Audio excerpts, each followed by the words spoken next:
Tuesday automatically, but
in pushing some of the content, the key content points of that convention, is pretty explicit throughout the project. And we we were trying to make a 20-minute video, and we cut it down from about 3 hours to a little less than an hour, but it is not enough room to get all the stories in. But I don't know, Jennifer, Molly, I mean, Molly in particular, do you feel like we're treating women appropriately?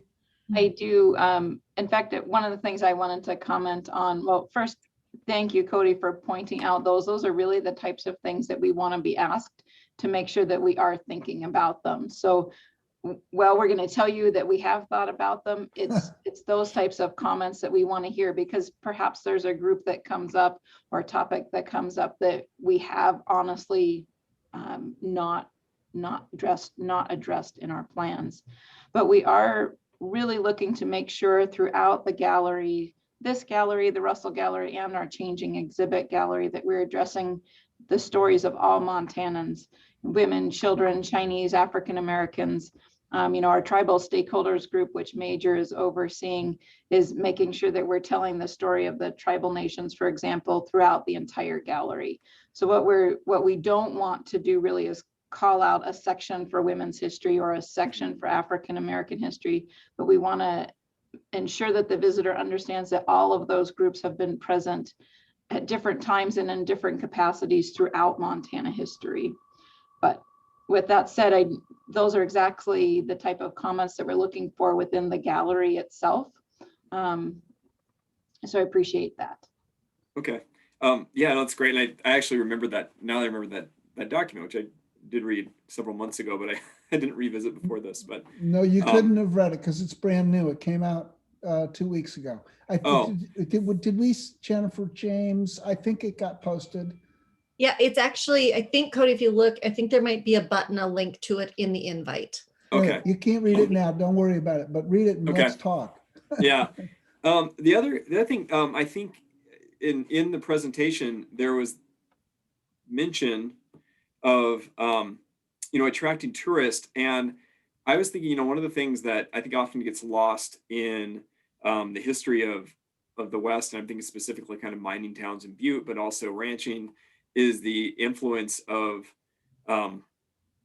Eastern or European capital and immigration. And I'm sure that a lot of that is integrated, but I was thinking, like, as one way, like, how do you make this appeal not only to the family stories of Montanans who are going to visit, but also to people that visit from all over the world, is, stressing that theme of the development of, the different zones and of these different elements, Montana, in relation to technological developments, capital, immigrants coming from other places, but from outside the state and into it.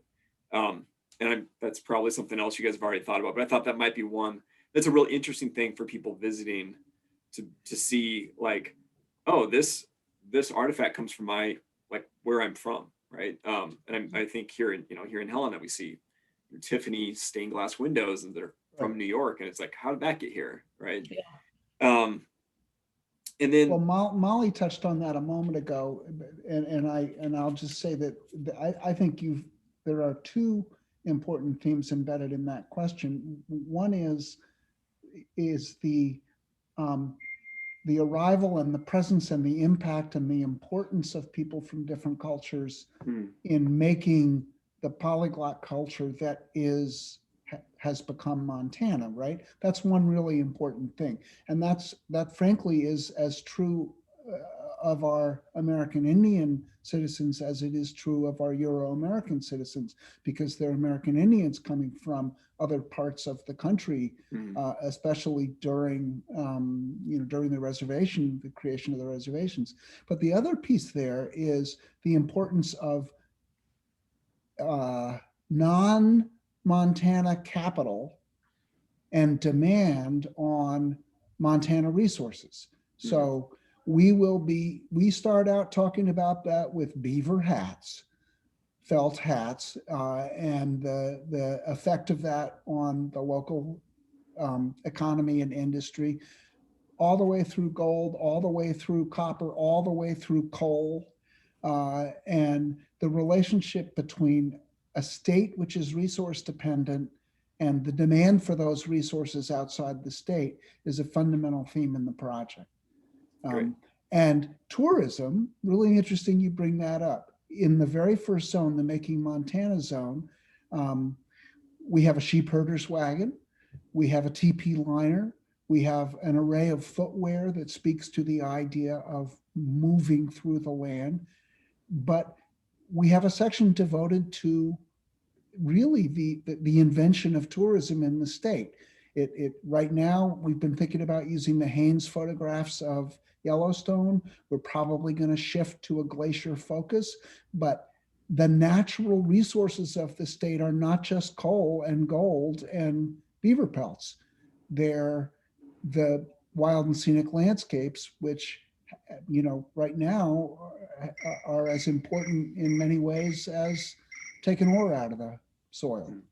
Yeah, the other thing I wanted to mention too about the tourism is that when we get to Zone 8, we're calling it the tribal nations homelands component of this. We've learned about the tribes throughout every other zone before Zone 8, and that's great. But when we get to Zone 8, it's an opportunity to really celebrate all of the nations here in Montana. And what we have heard from the tribal stakeholders is that we don't want to just talk about our past. We want to talk about what's happening now and what we're hoping to achieve in the future. And so some of that relates to tourism, some of that relates to their own pursuits and economic development and things like that. So it's going to be interesting to see what those tribes want to bring forward and not just talk about, certain things that have happened in the past, but what's happening right now. So I think, again, we'll get this well-rounded picture of things, which myself as a tribal member, I'm very excited about with this whole Homelands Gallery in addition. And one other thing I wanted to mention, Cody, is when you talk about women, it's and this is the dangerous part, two men talking about women, but as far as the tribal nations is that there's many of the tribes that are led by women. We haven't hesitated with that. Unlike the United States, it's like, no, we recognize that a lot of our tribes are matriarchal, it follows through the woman lineage. And so we're going to be talking about that. Different tribes will be talking about that as well, and highlighting, women as well as men in that area too. Right. Well, I mean, I could probably take the whole hour with things like this, but I definitely want to turn it over to someone else. So thanks for allowing me to chip in my 2 bits. Well, that's great, Cody. Yeah. Yeah, actually, and Cody, if there are other topics that you want to bring to us to make sure that we've covered, we'd really appreciate hearing at least a list of what those are. So if you wanted to email Jennifer or myself or anyone on here with what those thoughts or coverage of those topics would be, we'd appreciate that. Yeah, I'd be happy to do that. But I'll review the document you guys put together first and make sure it's not too redundant. But let me just say, following on to what Molly just said, where we are in this process is exactly right for what you're saying. We're starting to put the very specific flesh on the bones of all of these stories. So we're having to make, it's 16,000 feet. It's really big, but it's not as big as Montana. It's not enough space to tell everything we want to tell. We're going to have to make triage decisions. We're going to have to make priority decisions, and involving voices like yours in just vetting, saying, look, we're stuck here. We're, with the Historical Society team, we would love to have you continue to be part of this conversation. So this is just the right time to weigh in. Jan, I have you next on my list, but anyone else is welcome to jump in.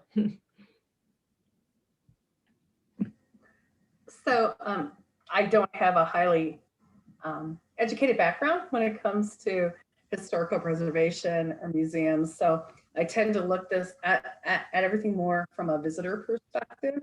Perfect. So I really enjoyed the video as an immersive experiential experience. We know that the type of visitor that we market to for the state of Montana, one of our target audiences that we spend millions on every year is a visitor that's interested in culture, interested in history, but really wants an experience. And I think this allows the opportunity to do some remarketing and retargeting and redefining what that experience is. So I think going forward, just the approach and the flow and the stories and how you learn about Montana in a really different way versus traditional education is something that we need to learn how to embed into our marketing, right? From a sheer logistics standpoint, I was wondering a couple of things. So I was wondering how within this model of flow, you're going to deal with tour buses, large groups of people. And especially once our Chinese tour operators kick back in, which will be definitely by 2022, if not before, cultural groups that really tend to stick tightly together, no space, be a little bit louder, and also our English challenge. So I'm just wondering how you're sort of thinking about managing that from a logistical standpoint. Well, I went back to the site plan. Maybe Marty can talk a little bit about they've thought really carefully about group drop off and group access to the building as a whole. So Marty, if you want to speak to that, I can talk a little bit about what happens in the galleries. Yeah, just to kind of add on that, if you notice on the east side of our building off our entry, it's the vacated 6th Street, you have that cul-de-sac. That's intended to be a major drop off on that east entry side. So when you have a group of 5th graders, 4th graders buses, they would come through, drop off. And then we've actually provided on the north side of the parking lot, large stalls for bus parking. Before, if you remember, if they went to the museum, they were parking down at the mall site.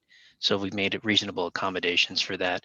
And the other thing that we're trying to do too is we're trying to free up the east side of Robert Street for parking, no parking on there. And that's a combination of fire access, but also we're just trying to remove all the cars if we can to keep it open. And then that also becomes that overflow when you do have that overload of buses that come through that they can park on and then quickly get into that main entry. Does that help?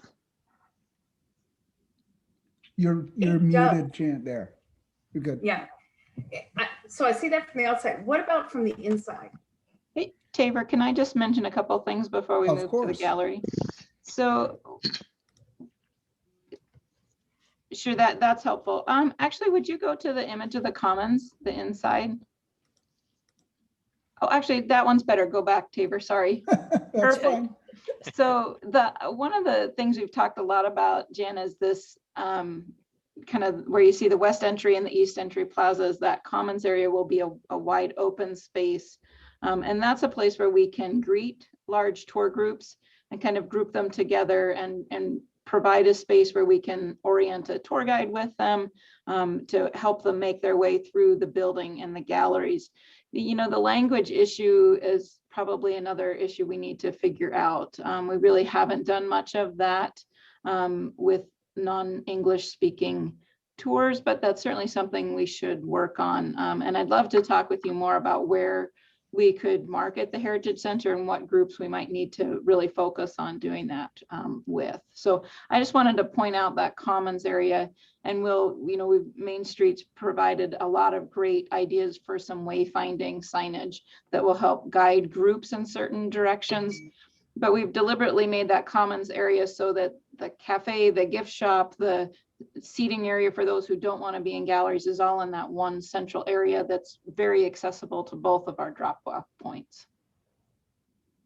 All right, Tabor, if you want to take over, that's all. I'll speak really quickly to sound. This is a big, hard surface building, and not just your Chinese tour buses.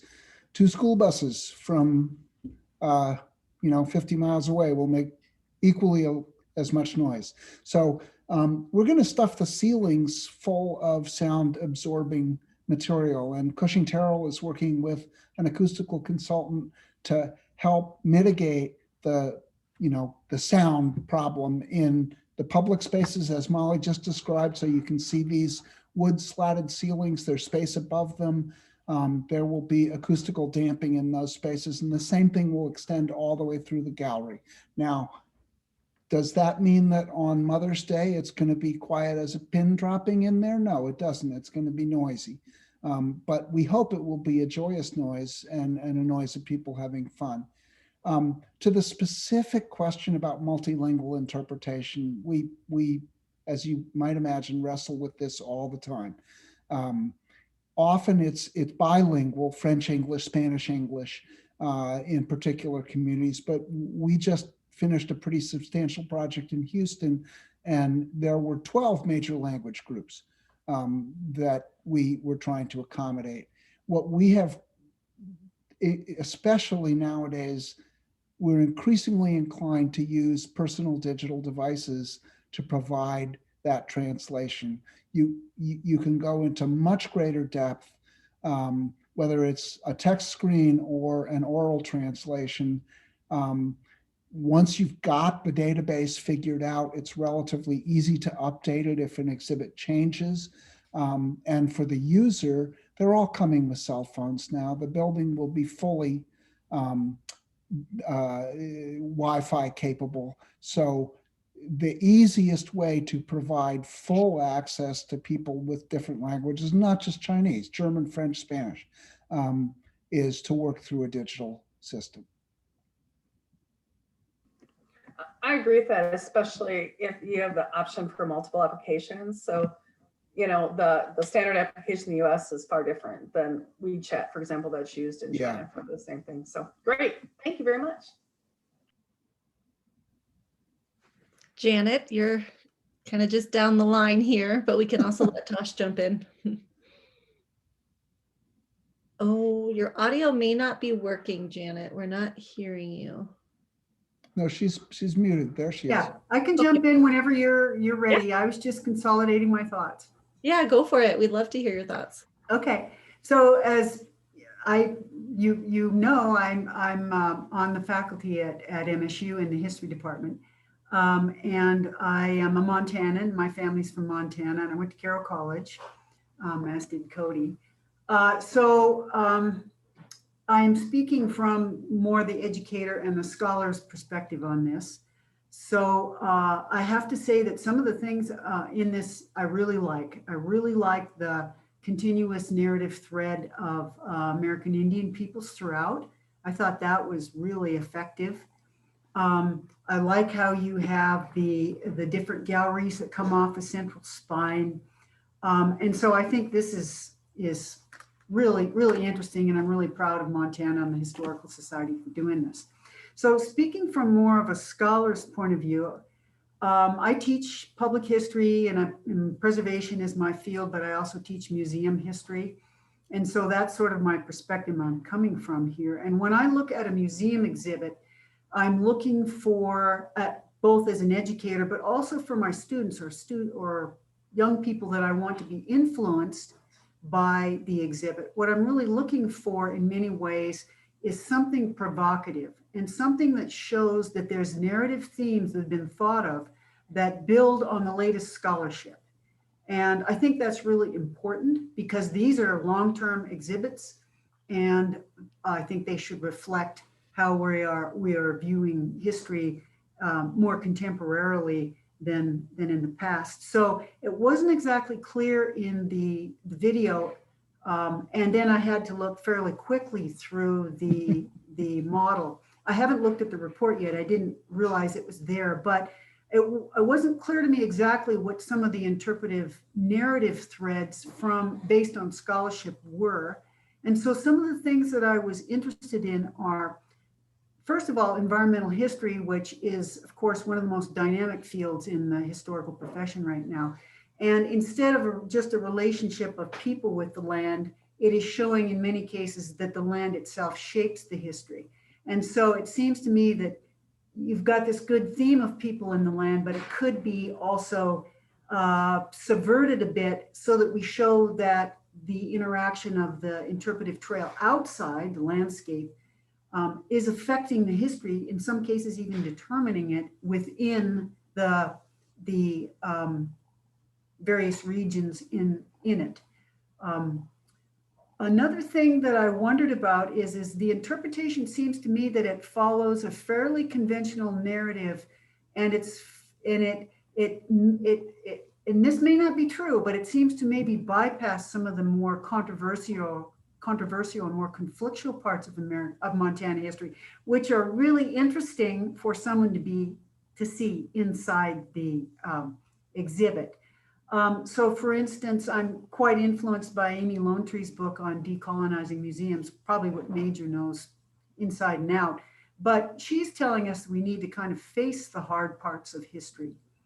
And so I was wondering if controversies and conflicts will be included as well. So for instance, you talked about the importance of big business and Eastern and foreign capital in Montana extracting. Well, that has also been very controversial. Montana as a colony used to be quite an old, Kairos tool kind of concern. And we're still seeing parts of Montana history contemporarily that could be figured into that. Another controversial part that would be obviously labor and Indian-white relations and our red corner, where we actually have radicals in Montana. And as well, I think the relationship with the federal government, what makes Western history in many ways is the huge presence of the federal government, and the relationship with that entity helps shape. It's controversial and it helps shape it. And all throughout this, there is the influence of the environment with disasters and reshaping our history, reorienting it in many cases. I'm thinking of, the 1910 Big Burn and that sort of thing. So those were some of the concerns. And then the other more scholarly sort of perspective I wondered about, because I teach post-World War II America as well, I was wondering why stop at 1972? Now the 70s are just this booming 70s and 80s historiographical field that historians are writing about. And it's only going to get contemporary only get longer. So that's all of my ideas and comments, and I'll get them out there. Wow, that's a lot. Oh, man. That's great. I'm sorry. Who's going to jump in first, right? Can I jump in first real quick? Sure. And then I think I want Molly to jump in because It was good. No, Janet, these are, again, some of the exact things like Cody was bringing up, the big themes that we want to make sure that we're covering. And I think, we can go back and revisit as we develop more what will be in this gallery. But your concept of the people shaping the land and the land shaping the people, I think is exactly a concept that we're going for both inside and outside of the building. Interestingly, just had a conversation with someone about the Boulder Batholith and how it was a really huge part of shaping what Montana became. And anyway, we could get into that, I think, in a lot more depth, but really interesting themes that I'm really glad that you brought up.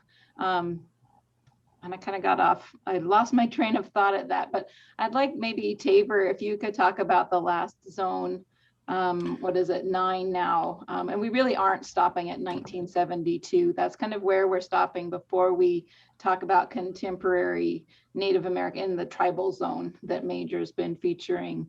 And then we'll go into a zone that talks about contemporary Montana. And it's really meant to help us have a part of the zone that stays current with what's happening in Montana. And so bring it from that constitutional convention to current, even to the point that we're talking about COVID and the pandemic and how it affected Montana, but bringing some of those big themes, how the environment has affected the land, the people, and how the people have affected the environment, and how those themes are still present in Montana today. So there, I probably stole your thunder, Tabor, but those are my thoughts. I think it's great, Janet. Thanks.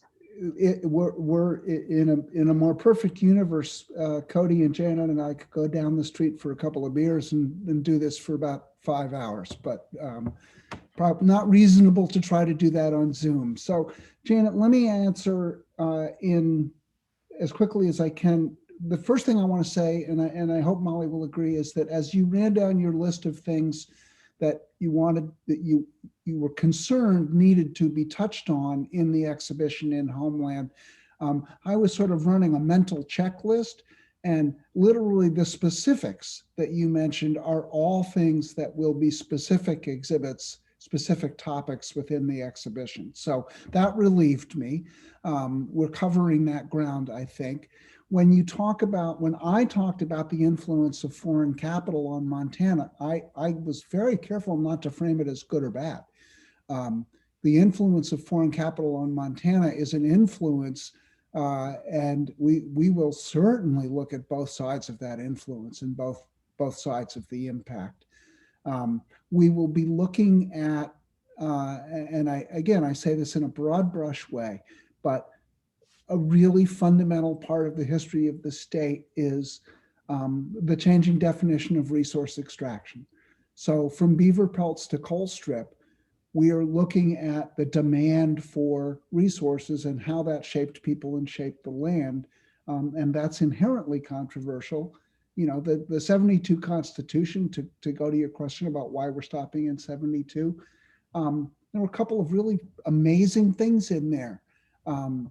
The affirmation of Native American sovereignty, pretty incredible in a Western state, but the endorsement of the right to a healthy environment.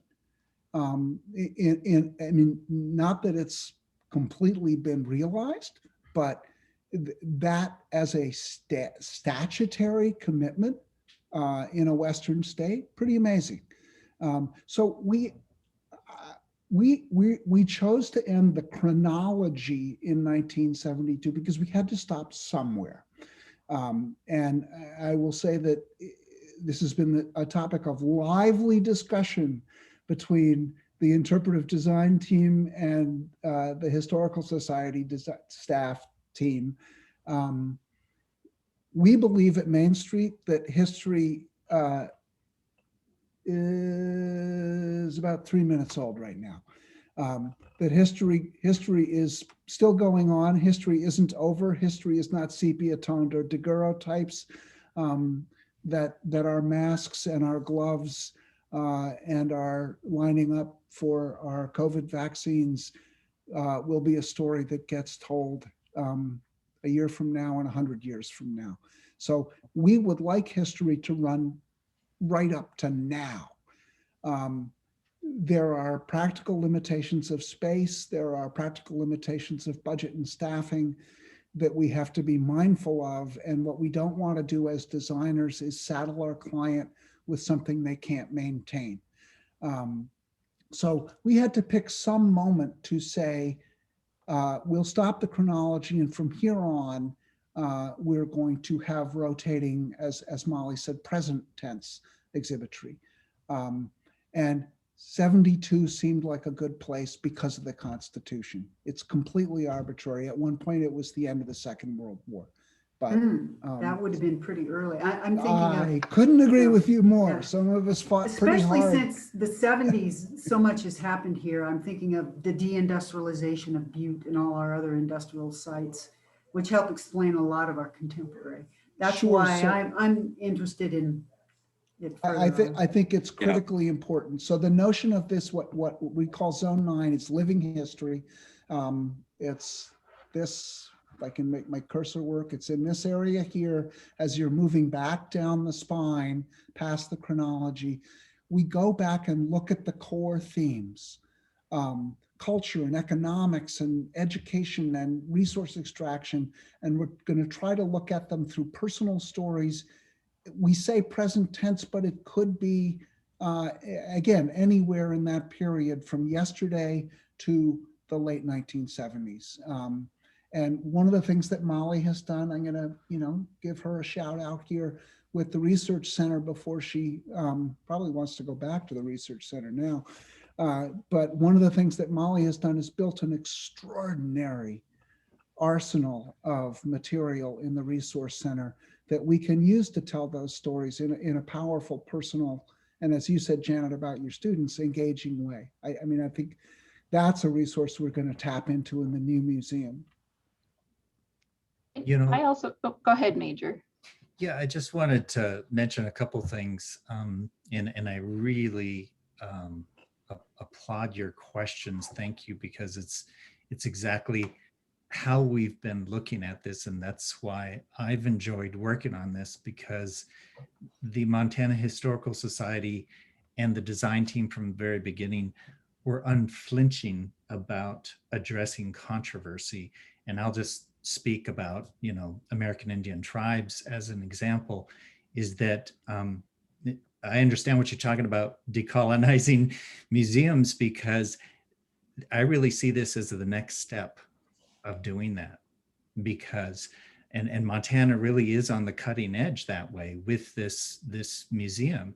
It's not only inviting tribes to participate, but telling stories from the tribal perspective, and all the way through, just like what you noticed, not just one portion of it, but all the way through, and not flinching at the controversy, whether it be broken treaties or reservation systems that were set up, or boarding schools, and the negative as well as the positive impact that was had there, but all the way through it. And so we're addressing those issues in a way that's educational, that really tells the story that this is the complete Montana, not the polished, varnished Montana, but this is raw Montana.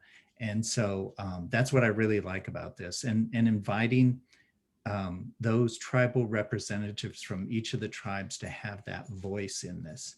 So I think it will be a lot more interesting to a visitor to come in and say, not only are we celebrating, in this case, tribal nations and celebrating all of Montana, but we're looking at some of our flaws closely and saying, here's what we learned from it, and here's how we're moving through history. And we are blessed by the fact that the Historical Society is not just a history museum, and they don't only collect historical artifacts, they collect fine art, and they have an exceptional fine art collection as part of the resources that we have to work with. So we're able to go from the accessible, lovable Western art of a Charlie Russell to cutting edge Northern Cheyenne artist Bentley Spang with a mixed media digital installation that refers to the war shirt tradition. Just walking down the hallway in this building, you're going to experience the complexity of what the state is about, or at least that's what we're trying to do. Hey, Tabor, would you go down just a couple slides to those signs you had? And maybe this was what Molly was going to say. Janet, they've outlined certain signs that will address the controversy you're talking about as specific topics. And I don't think they've dialed in exactly what the topics are going to be, but and it will be told Oh, I'm sorry, you mean these, right? Okay.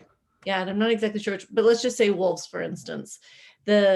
The perspective from the rancher will be told, the perspective from the tribal advisors will be told, and then maybe the perspective from the environmentalist, all the perspectives will be told. And then hopefully it will leave the guest with a question, with a thought to think through, okay, now I've seen these, or the student, like I was out in rural Montana, will see these other perspectives. So that's, I don't know, do you want to elaborate on that, Molly? Actually Major covered better than I would have what I was thinking Okay. of saying and it was just this idea that we're definitely not shying away from conflict. And in fact, are using these think about it pylons to encourage people to think about different perspectives. And that while we share a landscape, we have different stories that make up our history. And I think if we go back to the opening discussion about tourism and the importance, trying to meet visitors from different backgrounds where they live.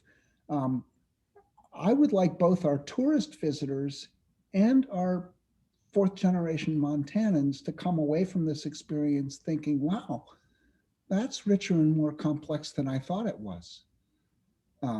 Because both of those user groups bring biases. And if we do a good job, and you're a historian of museums, if we do it, museum exhibits are lousy at conveying information. They're really good at sparking interest and creating questions and encouraging people, well, the good ones are, encouraging people to go out and look for more. So I think that's what we're trying to do, to get everyone who leaves here saying, that's not what I thought. That's richer than I thought. I didn't know that 20% of the population of the territory was Chinese at one point, right? That's what we want them to go away thinking about.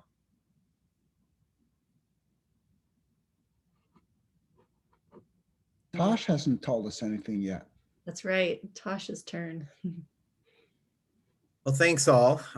You've given me 4 minutes, so I'll try to. Oh, I don't know. Oh, we'll stay longer than 4 minutes. We'll stay longer. Okay, I've been known to have challenges with brevity. So I'm with Commerce, and I agree with a lot of the sentiments I've heard today. So I will try not to step in some of these. Again, for the sake of time.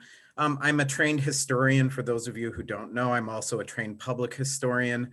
I've worked with museums and collections, and I've also worked with the National Park Service and tribes on cultural landscapes and mitigating that conversation and in my background. And then for the last 8 years, I've overseen economic development, downtown revitalization, and historic preservation programs at the state of Montana. So coupled with this, with the Montana Heritage Center, was the creation of historic preservation funds for museums and structures all over the state.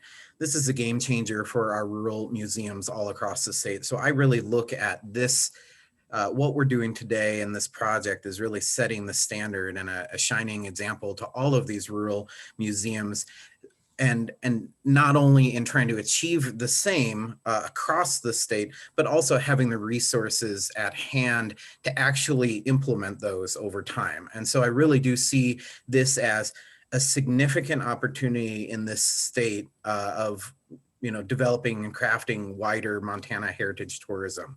And so I'm really excited about this.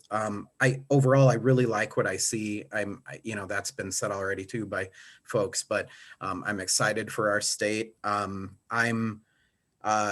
also kind of felt the same way about the controversial aspects, but I really agree. I noticed boarding school mention in the content, but I'm also not seeing, Japanese and American internment mentioned. I also recognize that space is limited and we can't share everything, and we have to really balance that. I think also we have to consider that we have, on the tourism conversation, we have Yellowstone National Park as basically the main attractor to people to this region. And all of our communities and all of those small museums are trying to then attract those folks into their communities as they travel across Montana. This has been the case for 100 years. But we have this complex dichotomy of wilderness versus Superfund. So again, I was also struck by the need to touch on environmental and other things. You're driving through Butte and you're driving through what you think, if you're a tourist from out of state, is the wilderness. I mean, there's a real opportunity here to right the wrong narratives of misperception of what Montana is to other people. I think we've actually kind of omitted some of those things, but I'll get to that momentarily. I guess, with Yellowstone being the main attractor, we're bringing in these people from all over the world, like Jan said. And we really need to think about the message that we're conveying about Chinese railroad history, or Chinese neighborhoods that no longer exist in our communities as we did later develop. So I think there's some sensitivities needed. I'm not saying it's missing, but I'm just saying that we should be mindful of those threads and those audiences as they come in, and certainly continue to do so. I also think that it's interesting that Yellowstone National Park, being our main attractor, is a very, out of necessity, of course, for safety and for preservation, is a very controlled environment. You're on a boardwalk with very clear parameters.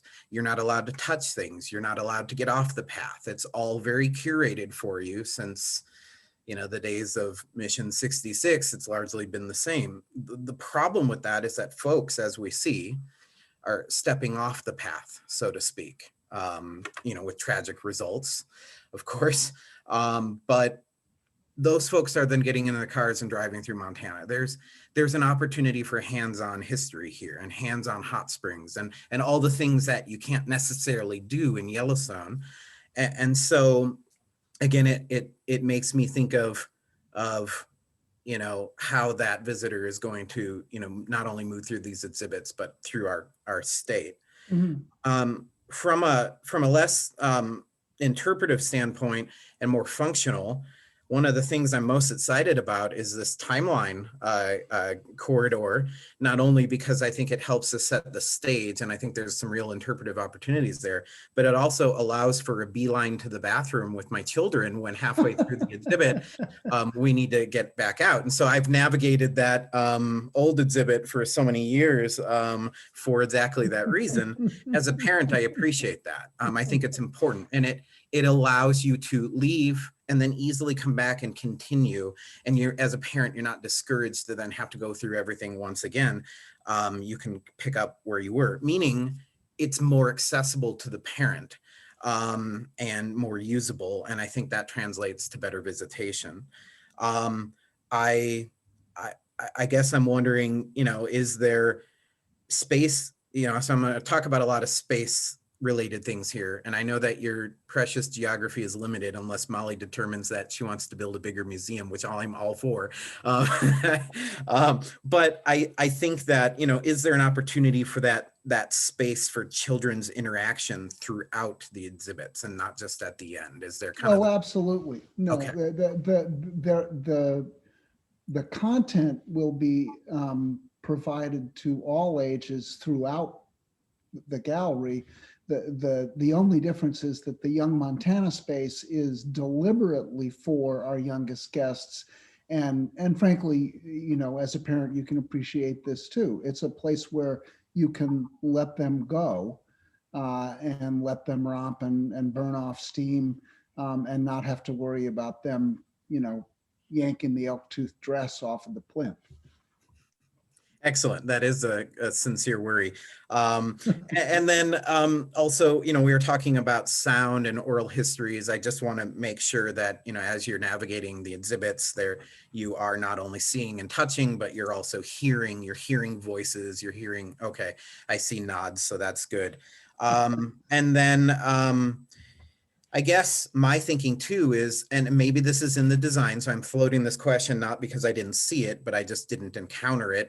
But, you know, and maybe it's there, but is there the ability to build in spaces into this exhibit in each of the zones that allows for some element of changing exhibit that complements this, so that, you know, we're not suddenly outdated in 10 years, we can find ways to incorporate something that's relevant, something that ties into the changing exhibits. Because I'd love to see, when I was looking through these zones, I was struck by all of the potential, not even knowing your exhibits in their entirety, but just I was struck by the potential of exhibits. I know it was mentioned in the presentation, but I was thinking about youth in Montana and toys, youth experience, or modern tribal nations and what that looks like, and what our challenges and what our successes, and all those real interesting, you know, things that we can bring into that changing exhibit. Maybe there's a tie-in to these different areas. So again, if we're talking about tourism, then there's something to kind of lead into that changing exhibit as well. And so again, I know we're always thinking about, you know, the best use of our space, and we have the difficult position of trying to narrow it down.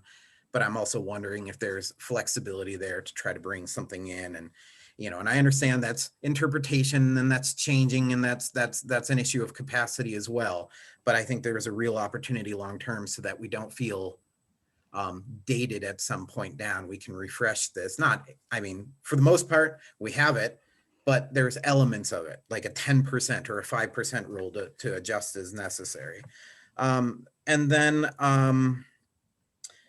let's see, I guess the other thing, and I never thought I'd be the one to bring this up because I really love what I see. I love the themes. I love the things we're talking about, but are we missing the larger stories of history, the larger narratives that Montana has? So I know it's been done, it's well trodden, so I'm not ignorantly suggesting we bring it in, but from tourist perspectives, is there that Lewis and Clark, that travel trail, the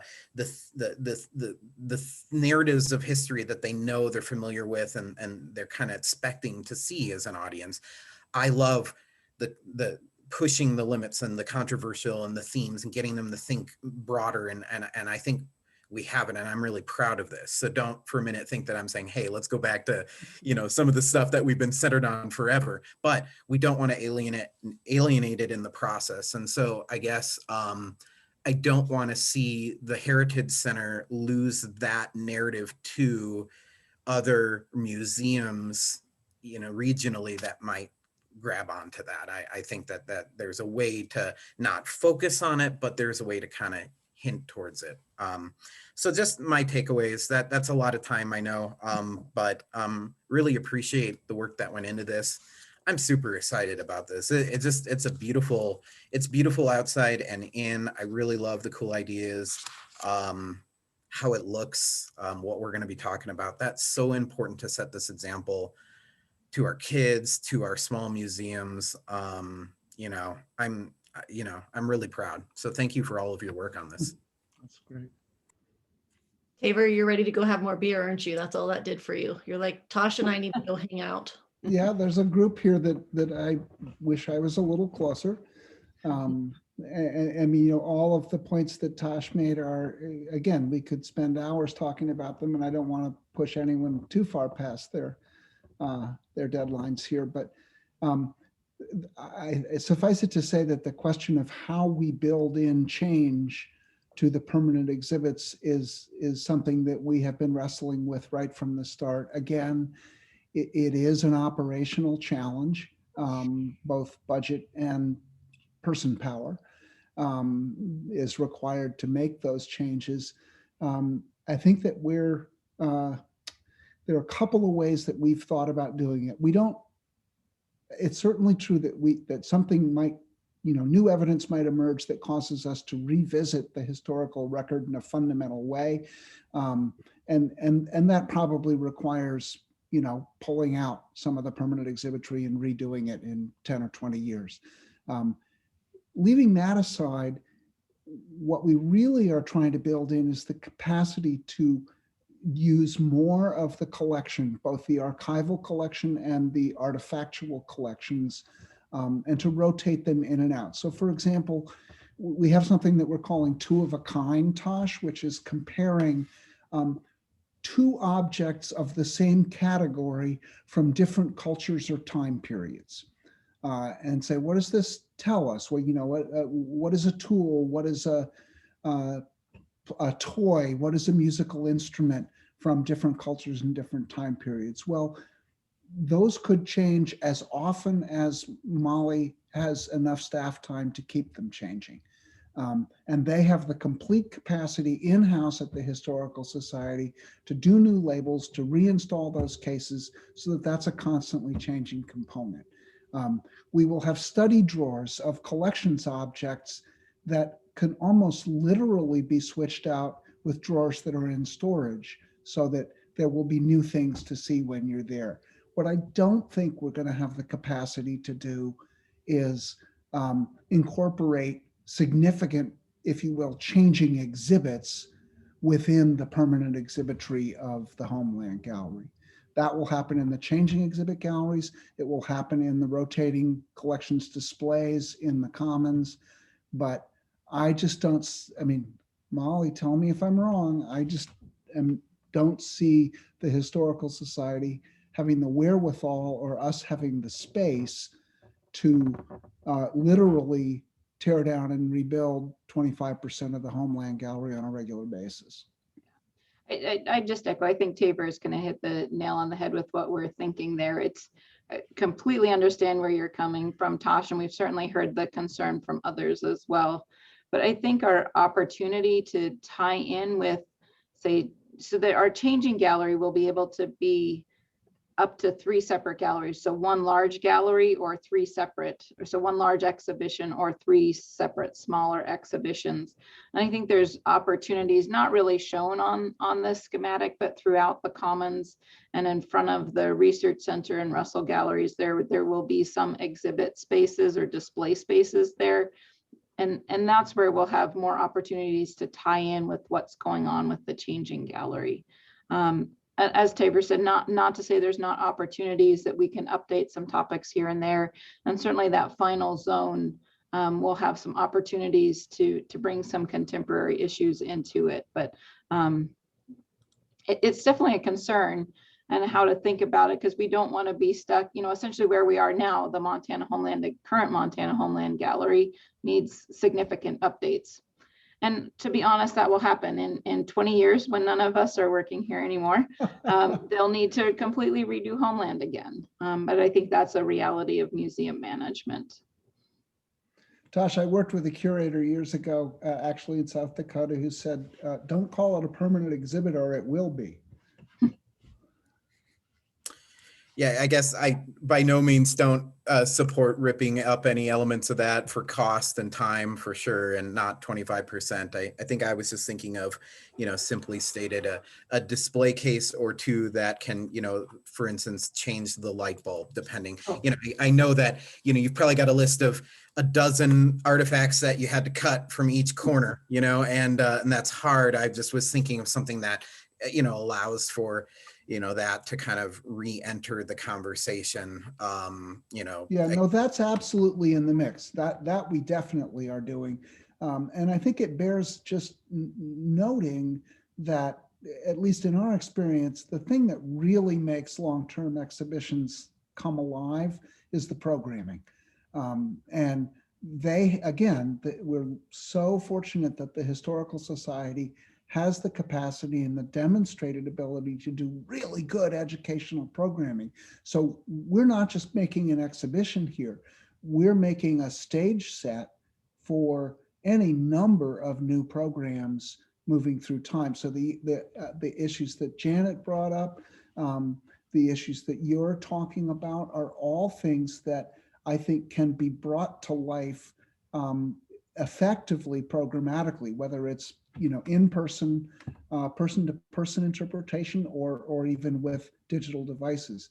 But revisiting the collection from a different perspective is something you can do programmatically, and that can be really exciting. So we're hoping to create something that welcomes that involvement, even if we're not, literally replacing the exhibits from year to year.